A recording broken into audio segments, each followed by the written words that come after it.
título da nossa mensagem hoje é Fugindo do Plano de Deus.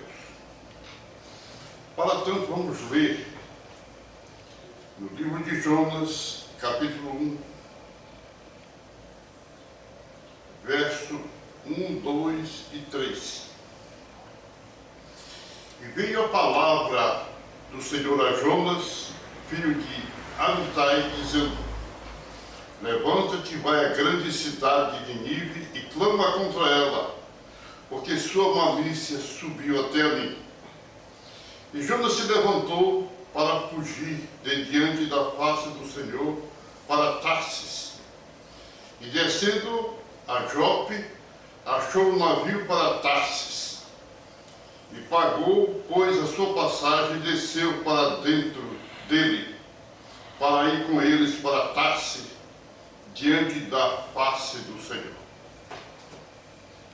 Ora, veio a palavra do Senhor a Jonas, filho de Amitai, dizendo: levanta-te e vai à grande cidade de Nínive e clama contra ela, porque a sua malícia subiu até a mim. Jonas, ouvindo a palavra do Senhor, levantou-se para fugir da sua presença e foi para Tarsis. E descendo a Jope, achou um navio que ia para Tarsis. Pegou, pois, esse navio, depois de comprar sua passagem, e descer para dentro dele, para ir com eles para Tarsis. Dessa forma, fugindo da presença do Senhor. Na realidade, o livro de Jonas, por sua forma e apresentação, mostra a intenção da universalidade e a compaixão da graça de Deus e sua misericórdia aos homens. E esta tese torna-se sensível nos versos 3 e 10, em 4 e 11. O que se confirma de modo enfático que o livro tem um estilo biográfico. Começa e termina com o Senhor falando a Jonas. Dessa forma, Jonas é comissionado para anunciar uma sentença terrível e fulminante, mas no final o Senhor faz revelar a sua misericórdia e sua compaixão. Entre estas duas premissas do caráter de Deus, deparamos-nos com as dúvidas de Jonas entre a injustiça e a verdadeira justiça. Ele tinha injustiça no pensamento como homem, mas ele depara-se com a justiça e a equidade e a compaixão do grande Deus eu sou. A priori, Jonas se nega a aceitar a ordem do Senhor por pura maldade, temendo que os pagãos se arrependessem e Javé os estendesse em favor deles a sua misericórdia. Vemos aí a maldade humana, a sua incapacidade de perdoar, mas o procedimento magnânimo do grande Deus Javé prepondera, que deseja perdoar aos pagãos arrependidos e estabelece nítido contraste com a maneira pequena e estreita e vil de Jonas, que era insensível e intolerante e por isso não conseguindo revelar,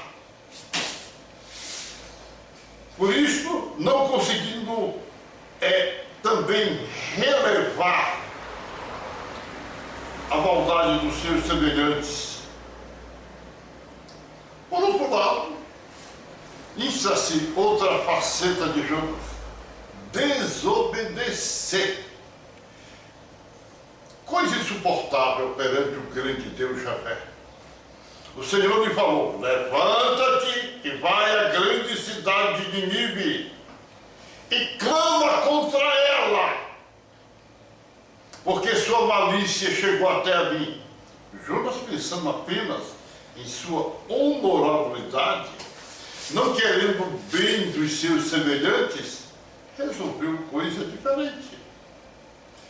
Ao invés de cumprir a ordem sábia do grande Deus eu sou, que deveria ir a Nínive, ao contrário, ele passa a pensar em si mesmo e a cumprir, e deixando de cumprir o grande encargo do Senhor, ele resolve unilateralmente tomar outra posição e vai e compra passagem para um lugar diverso, para a cidade de Tarsis. E durante a viagem, o mar ficou revolto, as ondas subiam muito forte e o barco estava quase a sossobrar. Diz a palavra de Deus que estava a se despedaçar. E o povo alvoroçado, desesperado, o povo via aquela coisa horrível, ficaram desesperados, não sabiam o que fazer, todo mundo apavorado, o navio estava quase sossobrando. E ao contrário, Jonas estava quietinho, deixando que tudo passasse e compreendendo o que estava acontecendo. Entendendo a coisa terrível e a sua situação melindrosa. A palavra de Deus afirma que o navio estava pronto a despedaçar-se.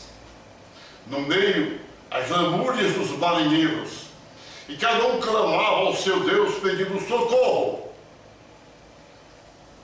chegando ao ponto de tirarem sorte para saber de onde estava originado aquele terrível mal. E nesse jogo de sorte, cai a sorte contra Jonas. E eles procuraram a Jonas, indagaram a origem do mal. Por que está acontecendo isso conosco? A sorte caiu sobre você. Nós estamos aqui de modo desesperado. Jonas,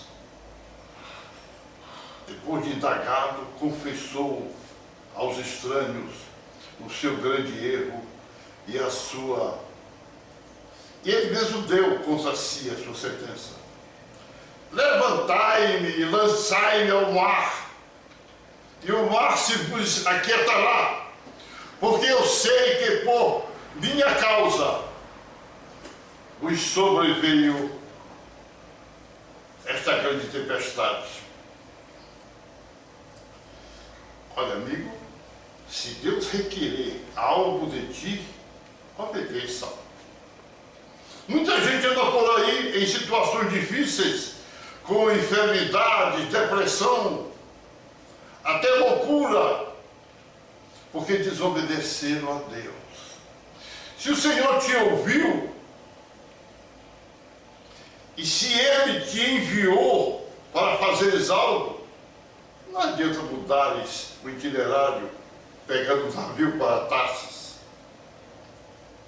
Vemos que Nínive foi sensível ao recado de Deus, arrependendo-se, mas Israel continuou a sua rebeldia, sua incredulidade, surda às pregações dos profetas e enviados. Aqueles que foram para falar do grande poder de Deus, e no decorrer dos tempos, veio se deparasse com outro povo, que era chamado de cães, que são gentios. Estes atenderam ao excelso chamado. Agora, vê após milênios, a rebeldia da nova Israel, que é a Igreja de Cristo na Terra, composta inclusive por gentios que em ato rebelde estão também desobedecendo a palavra de Deus, buscando outras coisas, buscando algo que não interessa a eles. Deus olha para esses homens desobedientes. Eles, no momento que é a nova Jerusalém, a nova Israel, que é o povo de Deus, a Igreja de Cristo, estão o quê? Guardando sábados, coisa proibida por Deus, coisa que foi avigorada, porque a lei ficou até João de lá pronunciar a graça, e depois passa até mudar o nome de Deus, atendendo o Papa Leão X, que é a besta, e passaram a denominar o grande nome de Deus, que é Eu Sou, para Jeová. Isso a Igreja de Cristo está fazendo isso atualmente. Passaram a denominar os dons espirituais de poder pentecostal, tudo em obediência, já que Oséias capítulo 2, verso 11 diz que Deus fez cessar todas as festas, inclusive a de sábado, inclusive as festas de Pentecostes. Ora, se ele fez cessar e proibir, por que colocar o nome de uma igreja com o nome de uma festa proibida? A palavra de Deus não manda, de forma nenhuma, nós ficarmos obedecendo outras coisas, fazendo outras coisas, denominando o poder do Espírito Santo como o nome de uma festa proibida, Pentecostes. Não sei porquê. O diabo tem colocado a sua unha no povo de Deus. Eles dizem agora que a vida de Cristo é invisível. É a Assembleia de Deus fala isso. No Mensageiro da Paz, página 2, eles declaram tal coisa. Naquele setor cremos. Olha, meu prezado irmão, estamos desobedecendo a palavra de Deus. Cantamos hinos com música da Alemanha, nazistas, que cantavam esses hinos, não é? A Assembleia de Deus e outros estão cantando hinos com essa música. Não pode se misturar, nós não precisamos de músicas de nazistas, música de ingleses, do hino nacional da Inglaterra. Isso é uma coisa horrível. A Igreja de Cristo agora cantando hino com a música, com essas músicas. Olha, você vê na harpa cristã, estão essas músicas. Isso não é uma desobediência, não é um afastamento, não é não é saindo da ordem de Deus, que é pregar sobre Nínive, que é o grande mundo pecador, para ir para trás, fazer uma coisa diferente. Nós queremos que a obra de Deus continue. E eu, na qualidade de pregador da redenção, tenho que abrir os olhos da Igreja de Cristo para que saiam desse lamaçal, essas doutrinas errôneas, a imortalidade da alma, porque nós sabemos que a imortalidade, quem pregou primeiro a imortalidade da alma foi o diabo, dentro da serpente, lá no Jardim do Éden, que disse, quando a mulher disse que não podia comer os frutos, o fruto proibido, porque ia morrer, Deus tinha falado que ela morreria, o diabo disse, certamente não morrereis. Mas a mesma coisa, Deus está mentindo. Ora, meu prezado amigo, você que pertence a alguma igreja evangélica, abra seu olho nesse momento. Se afaste dessas doutrinas erradas, desse pastor que denomina o nome de Deus como o nome de Deus como Jeová. O nome de Deus é Eu Sou. Êxodo, capítulo 13, verso 1. Então, nós temos que saber o que é a verdade. Nós devemos, de forma enfática, pregar o Evangelho de forma clara, anunciar aos homens a grande salvação, o grande poder, o grande amor de Deus aos homens. O amor de Deus é você falar a verdade e dizer aos homens que a vinda de Cristo se aproxima. Nós temos o marco da vinda de Cristo, que é 2037, mas ele pode vir antes ou depois. Esse é um marco. Mas ele pode vir antes ou depois. E a qualquer momento nós vamos ouvir o alarido dos ares, que será a vinda de Cristo. E você, viajando para Tarsis, ao invés de você ir praticar a obra de Deus, a ordem de Deus em Nínive, que é esse mundo pecaminoso, você procura outras coisas. Fica rejeitando outros evangelhos, rejeitando os dons espirituais, como fazem os batistas e presbiterianos. Os pastores evangélicos são desobedientes a Deus, procuram apenas o dinheiro e querem construir grandes templos e catedral para consolidar o seu próprio império. Como um empresário consolida as suas redes, a sua rede de supermercados, dessa forma estão tomando o navio para Tarsis. A palavra de Deus diz: dai de graça o que de graça recebestes. No passado, Israel pedia um sinal de resposta a Deus, dizendo, aí Deus falou: nenhum sinal será dado a vocês, a não ser o do profeta Jonas. Você quer um sinal? Você anda procurando lugares, igrejas aí para que o Senhor fale contigo, que o Senhor não anda falando com ninguém. São um monte de profetas falsos por aí, dando o teu itinerário, dizendo o que deves fazer. O que você deve fazer, meu irmão, já está na palavra de Deus. O Senhor pode falar em profecia, mas coisa muito rara. Não é você ter um problema e dizer, eu vou lá no profeta, no tal. Isso não existe, meu irmão. Abra teu olho, busca a Deus. Não pegue o navio para Tarsis. Prega o Evangelho em Nínive, que é esse mundo terrível.